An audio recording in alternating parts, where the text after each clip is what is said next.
Intro.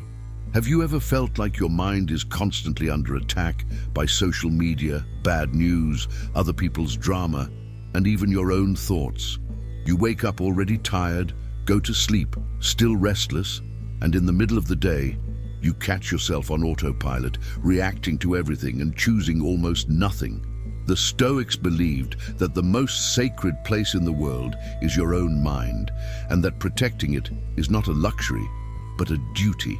In this script, you will discover powerful Stoic habits to guard your mind from manipulation, emotional chaos, and inner noise. These are not abstract theories, but practical ways to reduce anxiety, increase inner strength, and live with more clarity and peace. Stay until the end, because the last habits will show you how to build a mental shield so strong that nothing from the outside can easily destabilize you. Let's begin. Part 1. The invisible battles inside your mind.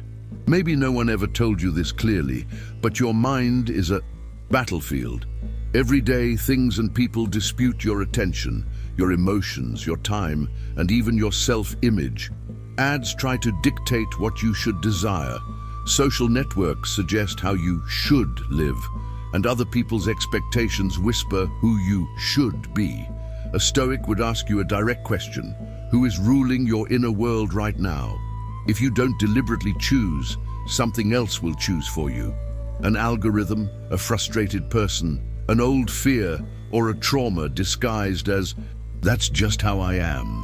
Guarding your mind means reclaiming authorship over your inner narrative. The first step is to recognize that your attention is your most valuable asset. Whatever you constantly feed your mind with becomes your emotional baseline, your mood, your energy, your beliefs about yourself, others, and life. Protecting your mind, therefore, is choosing with great care what you let in. Part 2. Habit 1. Master your first thoughts of the day. The Stoics knew that how you begin. Your morning sets the tone for your inner world. If the first thing you see when you wake up is a timeline of other people's lives, your mind starts the day comparing, reacting, and defending itself. You begin in a position of weakness, not strength. Turn your first minutes of the day into a kind of inner ritual. Before you touch your phone, sit on the edge of your bed, breathe deeply, and ask yourself 3 simple questions. What do I want to protect in myself today? How do I want to show up regardless of what happens? What kind of person do I refuse to be, even under pressure? Write the answers in a notebook if possible. This small act is a quiet declaration to your own mind. I am in charge. It's not about creating a perfect day, but about choosing your inner posture before the world tries to choose it for you. Part 3. Habit 2. Filter what enters your mind. You protect your body from contaminated food, but how much contaminated information do you swallow every day? Without question, gossip, outrage, sensationalistic news, endless comparison, and emotional drama, all of this is mental junk food. And like physical junk food, it doesn't kill immediately. It wears you down slowly. A Stoic filter for your mind can be summarized in 3 questions every time you consume something. 1. Does this strengthen or weaken me? 2.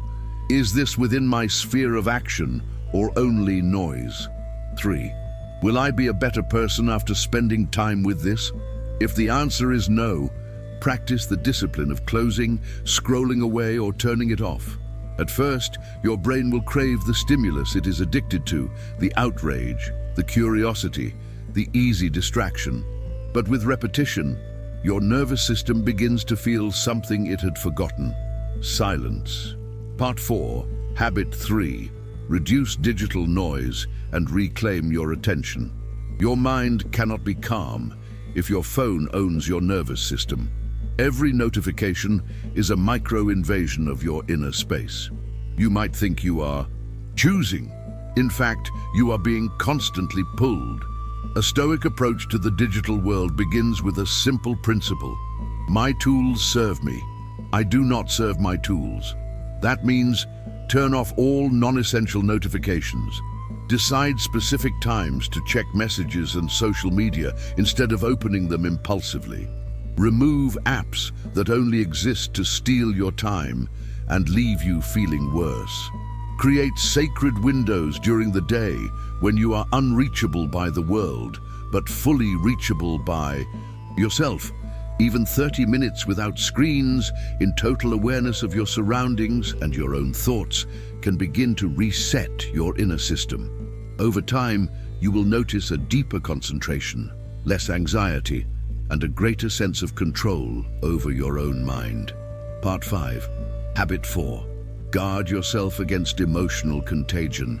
Your mind is influenced not only by information, but by the emotional climate to which you expose yourself. Spending hours around people who constantly complain, dramatize, attack, or play the victim shapes your internal tone. Without noticing, you begin to think, react, and feel in similar ways. The Stoics were clear. Choose your company as carefully as you choose the food you eat.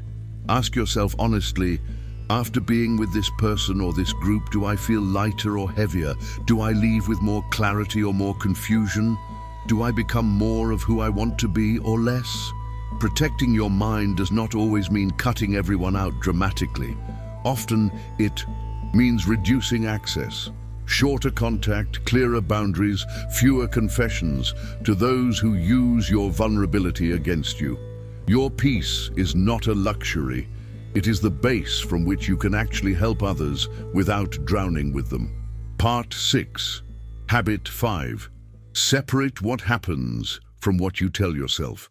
Between an event and your suffering, there is always a story. Someone doesn't reply to your message. The fact is simple, but your mind adds, they ignored me. I'm not important. I did something wrong. The pain is not in the silence, but in the narrative. The Stoics trained themselves to separate the raw event from the interpretation. When something triggers you, try to say to yourself, almost as if you were a neutral narrator, the fact is, X happened. Everything else is my mind's commentary. This distance does not magically erase pain, but it prevents pain from multiplying. Practice rewriting the story with more sobriety. Instead of, everyone is against me, try some. People disagree with me, and that is part of life. Instead of I always fail, try I failed this time, which is different from being a failure. Do not lie to yourself with empty optimism. Simply stop insulting yourself with stories that are not entirely true. Part 7. Habit 6. Say no to protect your inner space. Much of your mental exhaustion comes from one simple problem. You say yes when your entire being is screaming no. You accept tasks you don't have the energy for, conversations you don't want to have, and responsibilities that are not really yours. Then you wonder why your mind feels overloaded. Guarding your mind means setting firm boundaries without guilt. A Stoic no is not aggressive. It is clear and calm. You don't need to justify excessively or tell a long story. Short phrases like, I can't commit to this right now. This is not possible for me at the moment. I understand your need, but I won't be able to help this time, are more than enough. Every time you say no to something that drains you, you say yes to your sanity. You are not being cruel. You are being responsible with the only mind you will ever have. Your peace is your duty, not a reward you receive after pleasing everyone. Part 8. Habit 7. Practice mental sobriety instead of emotional intoxication. Your mind gets intoxicated just like your body, but instead of alcohol or drugs, the poisons are rumination, excessive drama, catastrophizing, and internal arguments that never end. You replay conversations from the past, imagine tragedies in the future, and feed resentment like a pet you don't want to let die. The Stoics practiced what could be called mental sobriety. Whenever the mind tried to spin an endless story, they returned to what was objective, present, and actionable. You can imitate this by asking yourself, when you notice mental intoxication, is this thought helping me act better or just making me suffer? If this were being projected on a screen, Would it be useful to watch or just torture? If it's only torture, gently redirect your mind. Bring your attention back to your breathing, your body, or a concrete task in front of you. Not to escape reality, but to stop living inside a self-created nightmare. Part 9. Habit 8. Build a daily mental checkpoint. A guarded mind is not built in one intense moment, but in small daily reviews. The Stoics used to examine their day at night, not to punish themselves, but to learn. They asked themselves, what did I do? Well, where did I let my emotions or impulses take control? What can I do differently tomorrow? Create your own nightly mental checkpoint. Take 5 to 10 minutes without distractions and revisit your day as if you were watching a calm movie. Notice where you reacted without thinking, where you protected your mind well, and where you left it defenseless. Then choose one small improvement for the next day. This quiet practice slowly rewires your inner patterns. Your mind begins to understand that someone is watching, guiding, and adjusting the course. That someone is you, not your fear, not your ego, not your anxiety, but your most lucid self. Part 10. Habit 9. Cultivate inner stillness as a daily training. You cannot guard what is constantly agitated. To protect your mind, you need moments when it is allowed to be still, even if the world around you is noisy. Inner stillness is not the absence of sound. It is the absence of inner chaos. You don't need complicated techniques. You can sit in silence for 5 minutes, focusing only on your breathing. Walk slowly, paying attention to your steps and the sensations in your body. Drink a glass of water consciously, noticing the act from beginning to end. These small pauses are like cleaning the windows of your inner house. The external world remains the same, but your vision becomes clearer. With time, you will notice that you no longer react so quickly, no longer get tangled in every provocation, and no longer get lost in every noise. You will begin to carry a quiet center inside you, wherever you go. Part 11. Habit 10. Remember that your mind is your last freedom. The world can take many things from you. Plans, certainties, routines, financial security, or relationships you wished were eternal. But there is one territory that, according to the Stoics, only you can abandon: your own mind. Losing external control is painful, but surrendering inner control is a choice, often invisible and repeated. Guarding your mind means refusing to give your inner throne to circumstances or to other people. It means telling yourself, even in difficult moments, I may not control what happens, but I decide what I cultivate inside. Courage instead of cynicism, perspective instead of despair, dignity instead of self-abandonment. This is not a romantic idea, it is a daily discipline.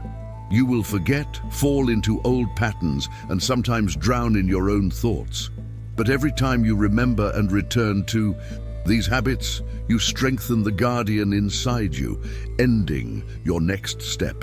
From now on, treat your mind as a sacred space, not a public highway. Reduce the noise, choose your influences, question your narratives, and protect your limits. Your peace of mind is not selfishness. It is the foundation from which everything good in your life can grow. If this message resonated with you, don't try to change everything at once. Choose just one habit from this script and practice it today. Guard your mind, and the rest of your life will slowly begin to follow.